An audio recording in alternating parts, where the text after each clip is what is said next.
大家好啊！让我们在学习中思考，在思考中在学习，让我们在学习和思考中寻求生命真正的意义，寻找属于自己独特的生活。跟大家分享一个话题啊，实际上我们大家一块思考这个问题，看看我思考的有没有价值，对不对啊？如果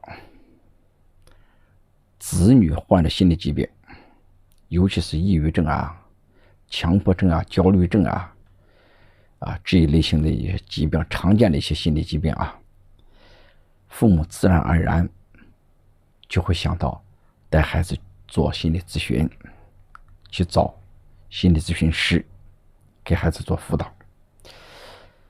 由于心理咨询师他对这个一些精神障碍的机制理解不深，他只能从精神层面、环境因素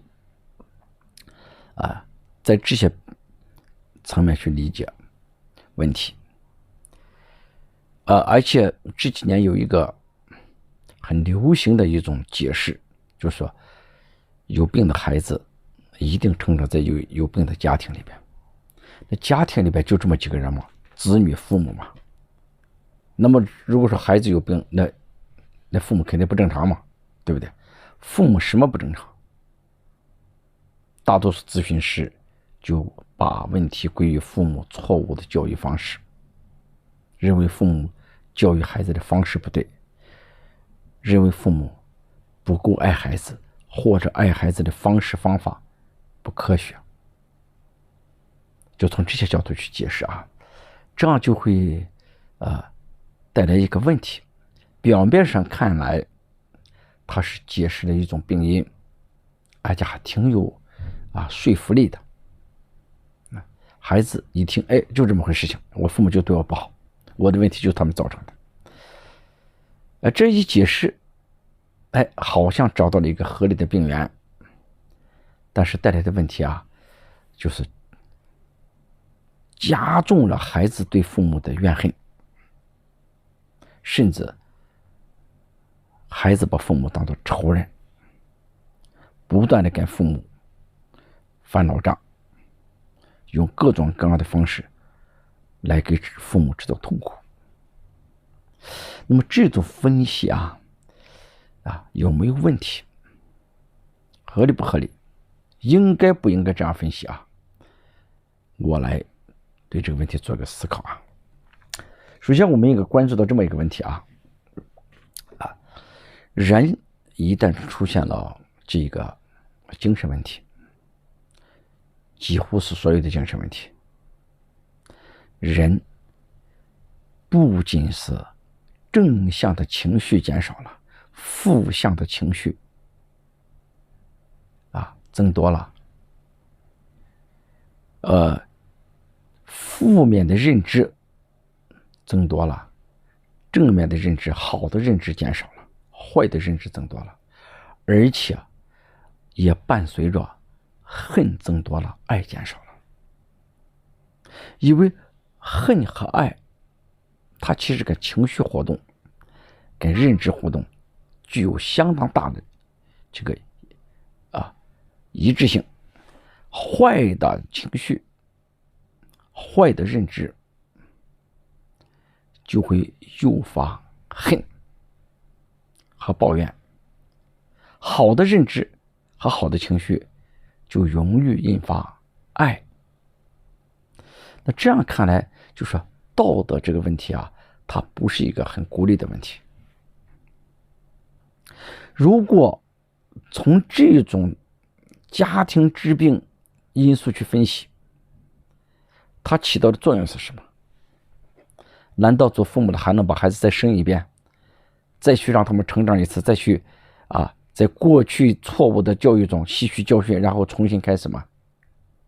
不能了。孩子再也回不到子宫里边去了，父母也再不可能再教育一次孩子，那唯一的选择就剩下了两个了。第一，忘记过去，朝着前面的标杆跑去。咱们现在应该做什么才是对的，而不是纠缠往事。纠缠往事对谁都没有好处。很多咨询师没有思考到这个点上。请问你就把这个病人找见了，又有什么用的？没有用。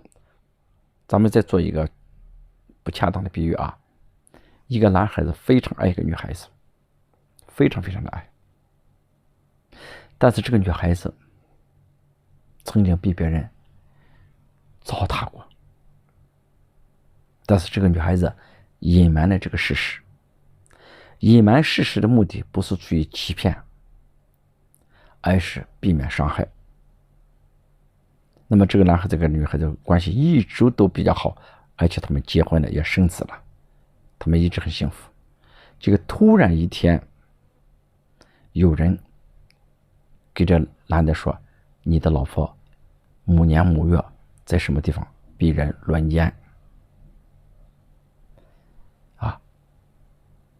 你不知道吗？不可能有这种事情，这是铁证如山的。然后再把证据拿出来。这个男的从此以后跟太太的关系紧张了，他觉得太太在身体上不完整，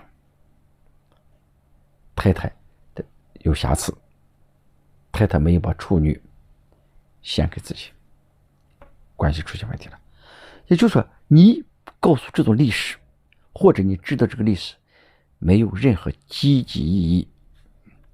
所以真还必须符合善的原则才是对的。这样看来啊，就是说我觉得咨询师做这样的分析没有积极意义，你最多只能给父母提醒提醒，你们哪些教育的理念、教育的方法需要调整，不要在孩子面前说孩子的问题跟父母的教育有直接的关系，甚至说孩子的问题就是这个家庭环境造成的，那只能增加孩子对父母的恨。他本来就已经没有爱了，你再用这种归因让他更加恨父母，对治疗的好处在哪里的？请问对治疗的好处在哪里的？更何况啊，这里就忘记了一个资源，这种咨询师就是没有动脑筋。其实从认知的层面，从归因的层面来分析一个孩子抑郁症或者其他心理疾病的成因、家庭成因的话，不如从伦理道德层面让孩子们学会重新爱父母，也让父母学会重新爱孩子。把这种没有意义的归因分析变成一种道德力量的调动啊，就说父母也不是神，也不是天使，父母也有局限性的。既然父母有局限性，父母提供的教育就是有局限性的啊。我们去翻老账没有任何意义，我们啊对父母只能是怜悯、感恩、理解。就是那句非常有力量的话，爱可以遮盖一切的罪，用爱把罪遮盖住，这样孩子就容易从恨中走出来。一个抑郁症患者如果不能从恨中走出来，而且不断的加大他的恨，那他的麻烦就大得很了，他的麻烦就很大了。什么很大了？因为这种恨就会把人性中最恶的、最糟糕的部分给激发出来。人性中藏着各种各样的东西，有好有坏。聪明人、有智慧的人是激发人性中的好东西的，人性中的优点的。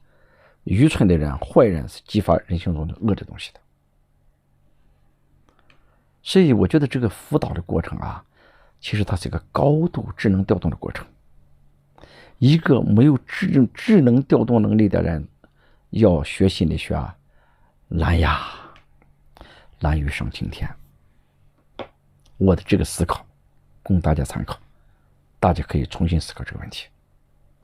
有时候真可能不重要了，善可能显得更重要。我就举一个例子，很能说明的例子啊。一个人的父亲得了癌症了，肺癌晚期，已经转移了。他的一个朋友是医生，他就问这个朋友去了：“你看看我爸的片子，我爸做的 PET CT， 做的这个增强 CT， 你看一下。我爸爸的医生的诊断的结果，那个肿瘤科的外科医生怎么解释的？说叫我爸爸不要治疗了。”他的这个朋友全部说真话。哎呀，你爸爸这个没救了。这个肿瘤细胞全部转移了，转移肝脏上。你看，哎呀，这个肩胛骨里边，这个骨头里边、脊椎里边都有了，大脑里边都有了。这活不长了，2个月就完了，2个月就死了这死了就火化了就埋了，你就没你爸了，就完了。人一死了灯灭就完了，这个生命就彻底结束了。请问这哪一句话是假话？都不假，都比较接近事实。